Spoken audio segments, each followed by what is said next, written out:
The U.S. men's national team and Greg Berhalter have released the provisional Copa America squad, and I'm going to be reacting to that in this video. I already did my Mexico squad reaction. You can find that on the channel now, and I felt it was only right to do the same for the United States. Before I pull up this list and react to it, if you guys like videos about the U.S. men's national team and you are interested in our Copa America coverage happening here on Deadball TV, make sure you hit subscribe. We're going to be doing live streams, match reactions, predictions, all that stuff. Don't miss it. Speaking of don't miss it, we're about to find out who missed the call-up. You know there's at least one howler in here. I just don't know what it is yet. All right, here is the list. Starting off with goalkeepers, we got Ethan Horvath, Sean Johnson, and Matt Turner. Am I a casual? Maybe I'm a casual, but I don't really think that's that controversial. I mean, maybe some people can be like, yo, Sean Johnson, why is he there? We need Gaga Slonina, or maybe they're clamoring for... Is Zach Steffen, is that even a discussion point anymore? Like, I'm not trying to be a bully. I don't know. I feel like that's probably the three best goalkeepers available. Sure, you could bring in Gaga because he's the future, you know, at least on paper, get him some Copa reps, but I got no problems with that. Do y'all have problems with these three keepers? Let me know. Drop it in the comments. Expose the ball knowledge. That's fine. I'm here to learn. In the defense, we got Cameron Carter-Vickers, Christopher Lund Hansen, my boy Mark McKenzie, hell yeah, Shaq Moore, there it is, Tim Ream, okay, Chris Richards, that was probably a no-brainer. Y'all see this little star right here? This little star. Berhalter wrote his name down first and believes him to be the cornerstone of the team going forward.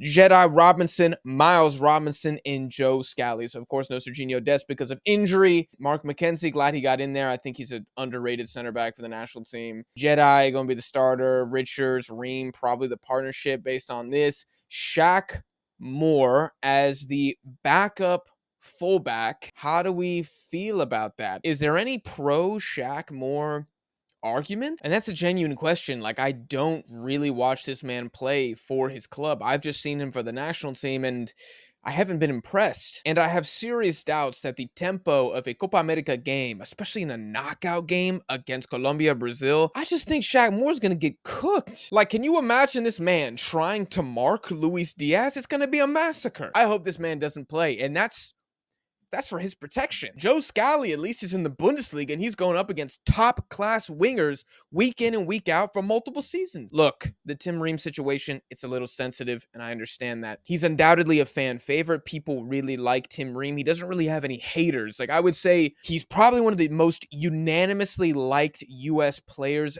outside of Pulisic himself, and probably Jedi Robinson. Like, those are like the three guys that I just do not see any criticism for, and I'll add Chris Richards to that list, although he's kind of a newbie to the conversation. But Tim Ream is a guy who has lost his place at Fulham in the Premier League. In the recent games for the U.S. men's national team, to me, he has looked like a straight-up liability. Even his on-ball play, which has been, outside of maybe his intelligence and positioning, his strongest attribute, it hasn't been there. He's made some shocking passes. He made a few in the Nations League and got bailed out. And with all due respect, you're playing a Jamaican side that didn't have their entire attack and a Mexico side that is finished. Side note, I love how when I criticize the US and say anything negative, or really when I just am not gassing them up, I'm either a dirty, biased Mexican fan or I'm just a self-hating American. But when I say and admit openly that my own national team of Mexico are finished, when they are literally the leftover birria juice, I don't hear a damn thing. Nobody calls me a biased Mexican fan when I shred some of the inclusions in our Copa America squad. But God forbid, I don't think the U.S. is making the semifinals, and that's when I turn into a hater. Anyways, tangent over. I'm worried about Tim Ream, and I'm worried about Shaq Moore, and I am confused a little bit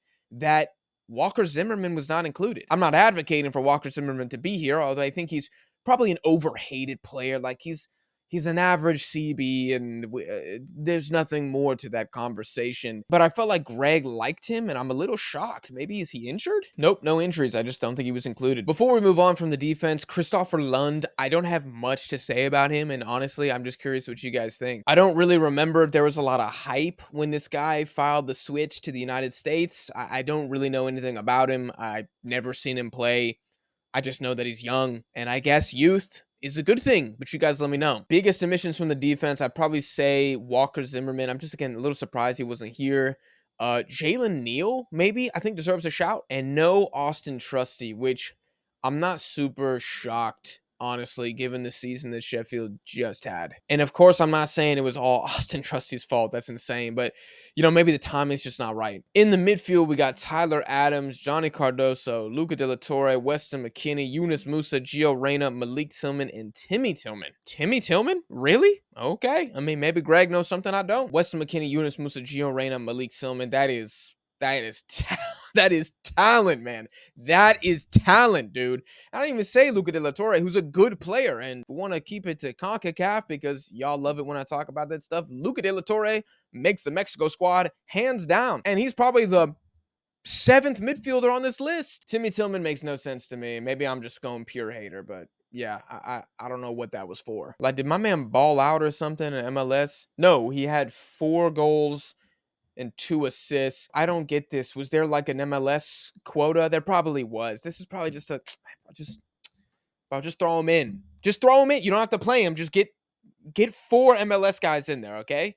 Make the league look good. And Greg was like, okay. Overall, that is a very good midfield. And if we're talking just ranking in the Copa America, I don't want to say too much because we got some videos specifically talking about that on the channel. Another reminder to hit subscribe, but it's pretty elite. Someone's going to clip that and be like, this guy thinks the U.S. is one of the best midfields in the world. Like, that's not what I'm saying. But for this tournament, it is up there. It's not number 1. Let me say that again. It's not the best midfield, but it's damn good. And finally, the forwards. We got fan favorite Brendan Aronson, Balogun, Ricardo Pepi, Christian Pulisic, Josh Sargent, happy to see him in here, Tim Weah, and Haji Wright. Any big omissions here? I don't know. I mean, I think some people might be having a hipster shout for Brandon Vasquez, but I thought Rayados in the second half of the season didn't really do much. And I think with Sargent, Haji, and Balogun and Pepi, man, there's too many 9s. And if we're just speaking objectively, I think you brought the 4 best ones. Vasquez probably is 5. And if it's not him, it's Daryl DK. And again, I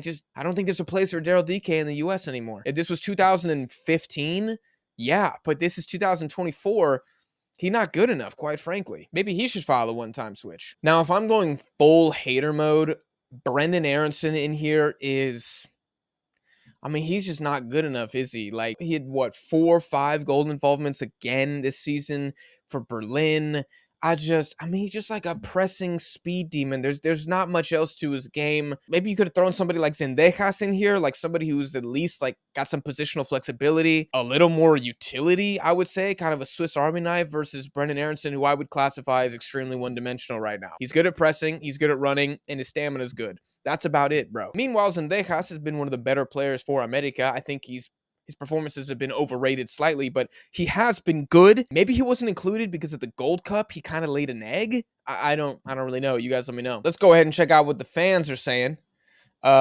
Kicking it with Drew said, what the heck is Shaq Moore doing there? I feel like that's gonna be the big one, man. Trusty and Tessman must be wondering what they even have to do at this point. Shaq Moore and Tim Tillman, you're kidding me. The MLS quota is so real. Bro, Drew, that's 2 Drews in a row. That's crazy. Well, one's toxic. Though he was spitting straight facts. There definitely is a little bit of US soccer, maybe MLS influence here. I mean, come on, you kind of have to be a little daft to think that doesn't exist. I'm glad to see that Drew is pissed off about Tim Tillman because that one was weird as hell to me, but I thought, maybe as a non-MLS watcher, maybe I was missing something, but doesn't seem like it. And Shaq Moore, we just seen he ain't good enough, so it's a wasted spot. I don't know if this list is going to get cut down. It might be a few spots too long, and if so, then those probably should be the first 2 names cut. Actually, without a doubt, those should be the first 2 names cut from this list. I think that's inarguable. Now, in regards to Tessman, I don't really think there's too much being missed there.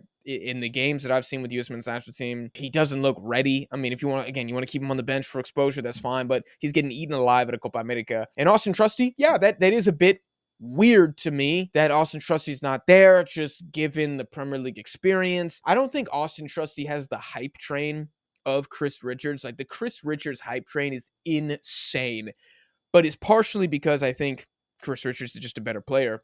And also, it's kind of hard to gas up your player when he's on a horrible team bound for relegation the entire season. Edgar says, what is Shaq Moore? Yeah, that's going to be the unanimous ones here. This guy says Moore was the worst player at the World Cup by far. Probably him or Jesus Ferreira. Tim Tillman has been mid in the MLS for the past year. What?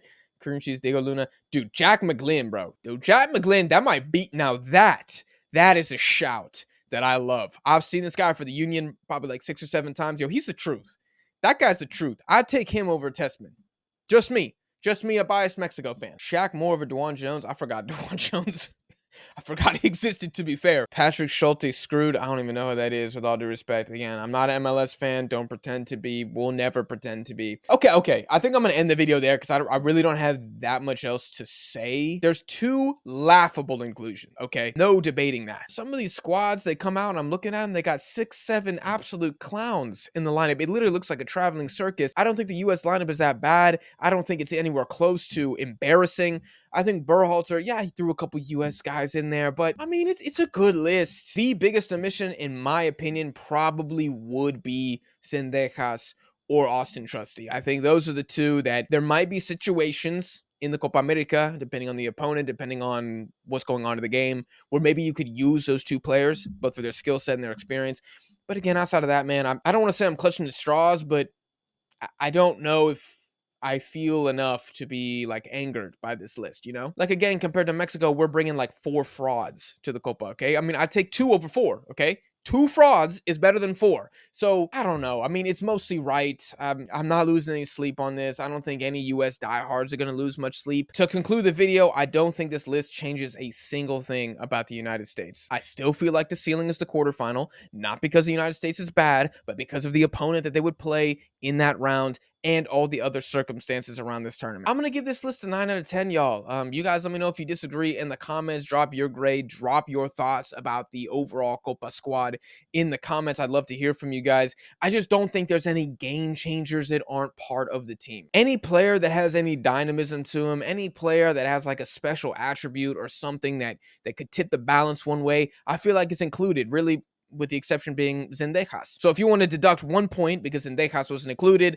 or half a point for Zendejas, half a point for Austin Trusty, I'm cool with that. But anybody saying this is like a 5 out of 10, you tripping. It is certainly the strongest team from CONCACAF going to the Copa America, without a doubt. That's the video, guys. Drop a like if you enjoyed. Let me know what you guys are thinking in the comments. And again, if you want to talk the U.S. squad, the Mexico squad, or anything else about the Copa America with the rest of the Deadball TV community, make sure you jump in the Discord. The link is in the description. Thank you guys for watching, and I'll see y'all on the next video.